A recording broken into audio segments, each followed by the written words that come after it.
Okay, so let's unpack this. Imagine a really public claim about brokering peace, Hmm. made again and again, on the global stage. Right. Now imagine a key minister, someone right in the middle of it from one of the countries involved, Yeah. openly contradicting that claim, not just quietly, but publicly.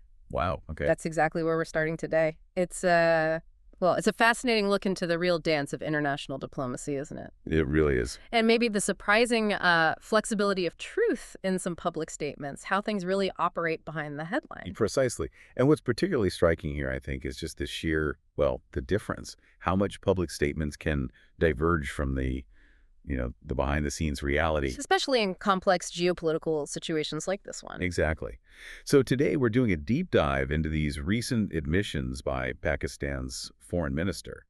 They shed a completely new light on that India-Pakistan ceasefire back in May 2025. And specifically the role, or maybe the lack of a role, of the United States in that moment. The deliberate non-role, perhaps, yes. And you shared just an incredible stack of sources with us for this deep dive. We've got news reports, diplomatic chatter, deep dives into Trump's foreign policy, even the real nuts and bolts of foreign aid, which often gets overlooked. That does. So our mission today really is to pull out the most important bits from all this material, connect the dots so you can really grasp what these revelations mean. Right. Not just for India and Pakistan, but, for the bigger picture. Global power dynamics, how we even see international cooperation. It definitely challenges some common narratives. Yeah, get ready for some of those narratives to be, looked at differently. So let's jump right in. What really kicked this all off? Pakistan's Deputy PM and Foreign Minister Ishaq Dar. He made this public admission recently, and it really cuts through some long-held ideas, especially around mediation. Okay. He explicitly said India has consistently refused any kind of third-party involvement in issues between them. Any at all. Yep. And this wasn't just like a general statement. He specifically highlighted it when talking about the May 10th, 2025 ceasefire. Okay, that is specific. So what's the significance there for people watching South Asia closely? What's the immediate takeaway? Well, it's significant because it just starkly reinforces a core principle of India's foreign policy, something that's been incredibly consistent for decades now. Right. This isn't new for India. Not at all. If you connect this back, India's position on bilateralism, it's been locked in since the Simla Agreement in '72. Landmark agreement. Absolutely. And then reinforced again really powerfully in the Lahore Declaration in '99. Okay. Their message has always been crystal clear. Any issues, however tough, have to be sorted out directly. India and Pakistan, no outsiders. No external referees. Exactly. And what's more, India has this very clear, often repeated condition for even starting talks, which is it has to be in a terror-free environment. And the focus has to be squarely on specific things like cross-border terrorism and the status of Pakistan-occupied Kashmir. So it's not just a preference, it's a strategic position. Control the terms. Precisely. It's about controlling the narrative, controlling the scope of any negotiation. And Dar's own words from that Al Jazeera interview you flagged, they really hammer this home, don't they? They do. He's quoted saying, "We don't mind third-party involvement, but India has categorically been stating it's a bilateral matter." Pretty blunt. Very direct. But here's the anecdote that really paints the picture. Dar revealed that after a ceasefire offer apparently came via U.S. Secretary Marco Rubio on May 10th. Okay. Suggesting dialogue. Right. He later asked Rubio, this was July 25th in Washington, "Hey, what happened with those talks you mentioned?" And Rubio's response. Straight up, India says that it is a bilateral issue. Wow. So even the U.S. intermediary got the message loud and clear. Exactly. It perfectly highlights Pakistan saying, look, we're open to talking about everything, terrorism, trade, economy, J&K. But at the same time, it shows India just holding firm. Not unless our conditions are met.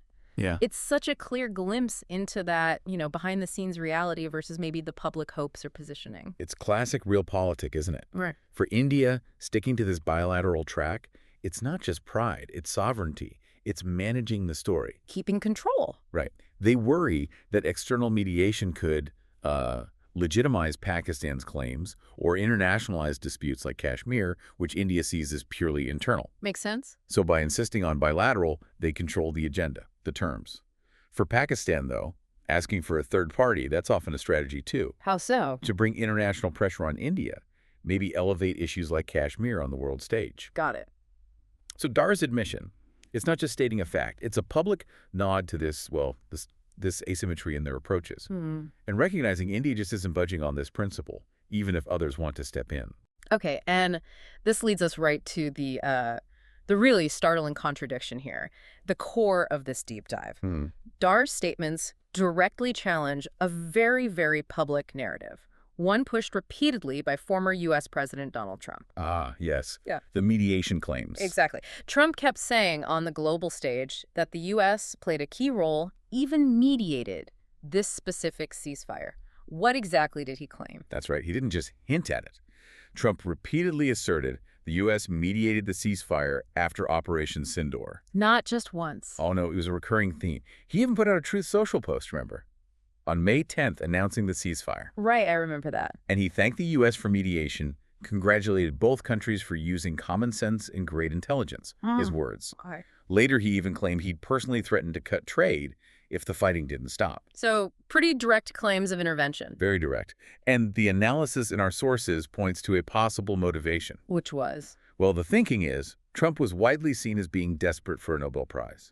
And he might have viewed the India-Pakistan tension as, low-hanging fruit to get one. Interesting. So the push for credit might have been more about personal legacy than diplomatic reality. That's the suggestion. Crafting a narrative of peacemaking for his own political capital, it really highlights how personal ambitions can, well, heavily influence public statements on huge international issues. But while Trump was making these claims, India was pushing back just as hard, right? And very publicly, too. Absolutely. India's denials were firm, consistent, and remarkably public. Prime Minister Modi, in that phone call with Trump in June, made it crystal clear. India never accepted, would never accept third-party mediation, period. No ambiguity there. None. And then Foreign Secretary Vikram Misri's statement went even further. It explicitly detailed that this position, India's position, was told directly to Trump. Left zero room for doubt. It's pretty rare, isn't it, to see such a direct public counter-narrative to a former U.S. president's claims. It is. And what's particularly fascinating here is just the sheer disconnect. Between the public talk and private reality. Exactly. Between the rhetoric coming out of the Trump administration and the actual diplomatic communication happening quietly. Even Secretary Rubio, part of the U.S. government, despite maybe some public hints of U.S. intervention, he privately tells Pakistan's Dar, nope, India says it's bilateral. It points to a real divergence, doesn't it? A significant one. It makes you wonder, about the consistency of messaging within the U.S. government back then. Or maybe how international partners are supposed to figure out what's real. Right. Was it deliberate? Claim credit publicly? Admit reality privately? Or just genuine miscommunication within the administration? Either way, it must have impacted trust and clarity in those diplomatic channels. Profoundly during that period. Okay, so to really get the significance of all this, this diplomatic back and forth, we should probably quickly set the scene, remind ourselves about the actual conflict that led to the ceasefire. Good idea. Context is key. Things escalated dramatically. April 22nd, 2025. That horrific terror attack in Pahalgam, Jammu, and Kashmir, 26 people killed. Tragic. And India's response was swift and clear. Operation Sindoor launched May 7th. Targeting terror infrastructure. Right, in Pakistan and Polk. Reports said over 100 terrorists killed. And this then led to that really tense, dangerous period, 4 days of clashes between two nuclear powers. Yeah, that got everyone's attention internationally. Serious alarm bells. Absolutely. And that heightened international concern was palpable. I mean, any direct military clash between India and Pakistan, it always triggers global alarm bells, given the nukes, the history. Of course. Now, according to Indian sources, those intense clashes finally stopped on May 10th. And how? Pakistan's DGMO, Director General of Military Operations. Their top military ops guy. Right. He directly reached out to India's DGMO, made the call, requested a ceasefire. Directly. And India has consistently maintained zero third-party involvement in stopping the fighting. The understanding was reached purely between the two sides. Which is crucial. Absolutely crucial. It reinforces India's position we talked about, and it flatly contradicts any claims of outside mediation for the ceasefire itself. It really highlights the importance of those direct military hotlines, doesn't it? Even when things are really hot. Critical for de-escalation in such a volatile region, yes. Okay. So Dar's recent statements on India's bilateral stance, the debunking of Trump's mediation claims, this doesn't just exist in isolation. Right. It connects to bigger things. It opens up that larger question. How did Trump's whole America First foreign policy, Yeah. how did that actually shape relations with countries like Pakistan? Mm. And what were the consequences? For U.S. influence, global stability, Yeah. this is where we connect the dots to the wider picture. Yeah, and America First really did fundamentally change U.S. foreign policy. It prioritized American interests, often defined pretty narrowly. Say for traditional alliances. Absolutely. Over alliances, over multilateral cooperation. It tried to reduce reliance on international bodies. And it really emphasized using unilateral power, economic, military to get what it wanted. We saw that with the China trade war. Exactly. Billions in tariffs on Chinese goods, those strict restrictions on tech companies like Huawei. And for countries like Pakistan, historically relying on U.S. aid, often caught between giants. It created an incredibly tough balancing act. The whole foundation shifted from predictable alliances to more transactional relationships. So nations had to constantly reassess their own interests in a much less stable world. Constantly, yeah. And we saw a very direct, very public impact of this shift on U.S. aid to Pakistan, didn't we? We certainly did. January 2018, that famous Trump tweet saying the U.S. had foolishly given Pakistan more than $33 billion, and they have given us nothing but lies and deceit. Yeah, that was a bombshell. A powerful public accusation, and the result was quick. Swift and significant. The Trump administration cut around $300 million in aid in 2018, and that led to canceling all U.S. military assistance. Oh. So what did that mean for a country that had been a long-standing partner? And what does it tell us about foreign aid itself? It's complicated, right? No. Oh, deeply complicated.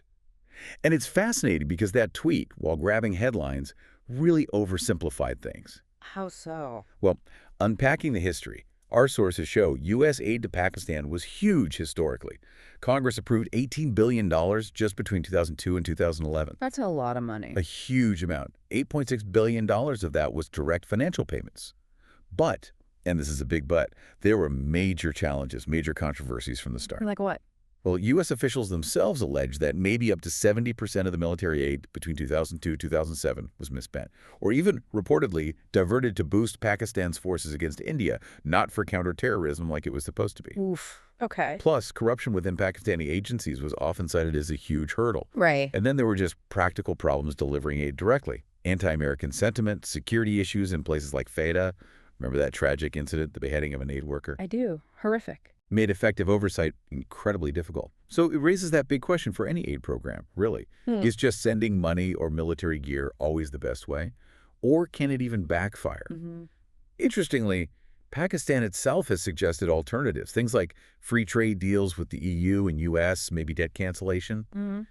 Seeing those as more sustainable than just traditional aid packages. Interesting perspective. And we should also remember Pakistan gets significant aid from others, too. It was the UK's largest recipient of development aid for several years, $320 million in 2019-20, plus big chunks for education, like $649 million back in 2015. So the aid picture is much more complex than just the U.S. relationship. Far more nuanced than just giving money, absolutely. Okay, so you have this shift in U.S. policy, aid cuts, India holding firm on bilateralism.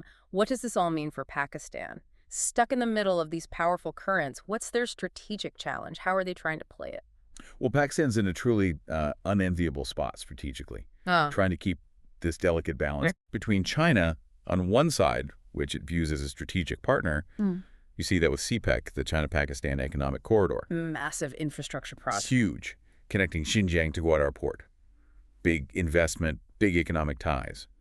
But then on the other hand, Pakistan still sees the U.S. as a long-standing friend. So trying to keep both happy. Essentially. Their stated goal is to avoid bloc politics, to position themselves as a kind of bridge between the U.S. and China. They argue, our engagement with one shouldn't be seen through the lens of the other. Easier said than done, I imagine. Oh, much easier said than done. The challenge is immense. How do you get investment and partnership from China without alienating the U.S.? Especially when the U.S. is getting more and more wary of China's global reach. Right. It forces Pakistan into this constant high-stakes diplomatic tightrope walk, trying to keep its options open, benefit from both relationships without getting squeezed. It's a daily negotiation of trade-offs. And this complexity, it even shows up in their diplomatic messaging, right? You mentioned Foreign Minister Dar.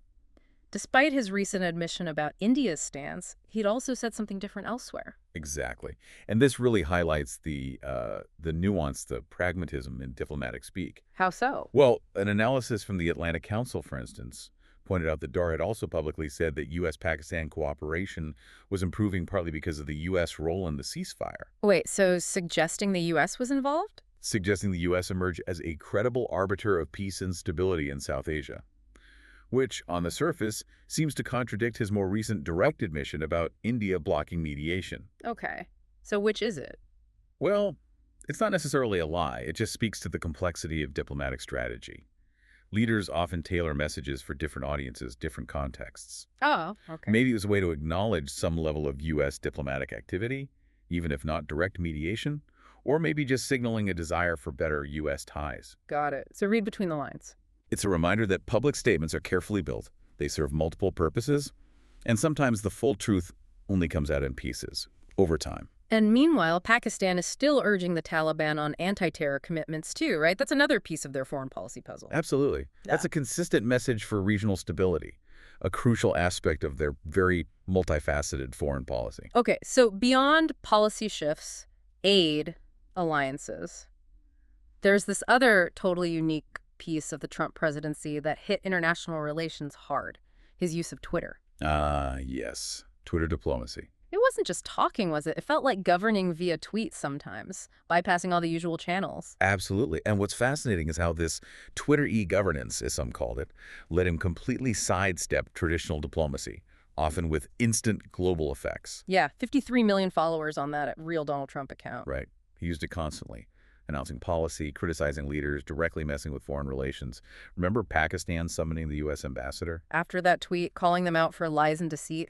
Yeah. And calling an emergency security meeting, just based on a tweet.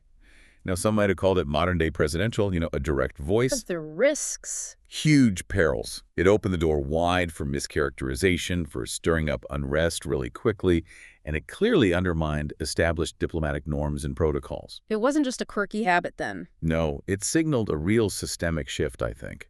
How diplomacy gets done now. It demands a new kind of media literacy from all of us, doesn't it? To sort out official policy from personal rhetoric. And for diplomats, trying to manage this real-time, unfiltered stuff that could blow up negotiations overnight. Exactly. Makes you wonder if future historians will need to be scrolling through old social media feeds to figure out major global shifts. Probably. So, we've covered a lot today. It's been a truly fascinating deep dive, hasn't it? It really has. We've peeled back layers of diplomacy, seen the human element in these big power plays, from Pakistan basically calling out a former U.S. president's claims, to the complex dance of foreign aid, the impact of Twitter diplomacy. It's just so clear that the surface story isn't the whole story. Never is. These kinds of deep dives always remind us, look beyond those headlines. Indeed. And this whole episode, it raises a really important question, I think. In this era where leaders can just instantly broadcast things to millions, Yeah. and where history is constantly being rewritten, contested, how do we, as informed people, how do we figure out who the real architects of peace are? What the genuine dynamics are, how effective diplomacy actually is? It's tough. It is. This India-Pakistan ceasefire case, Trump's claims. Yeah. It's just a powerful example of this ongoing challenge in our information-flooded world. So, thinking about all this, what stands out to you listening right now? How does understanding these deeper dynamics, one nation's firm stance, another's strategic calculations, a superpower's unique approach, how does that change how you see global events? Maybe consider how that push for America first, or similar nationalist policies elsewhere, might keep shaping alliances, aid, conflict resolution, especially in tricky regions like South Asia. The ripple effects are huge, yeah? Exactly. The implications of these nuanced interactions, they go way beyond just one headline. They affect stability, partnerships all across the globe in ways we're probably still figuring out. Keep exploring, keep questioning. And keep diving deep.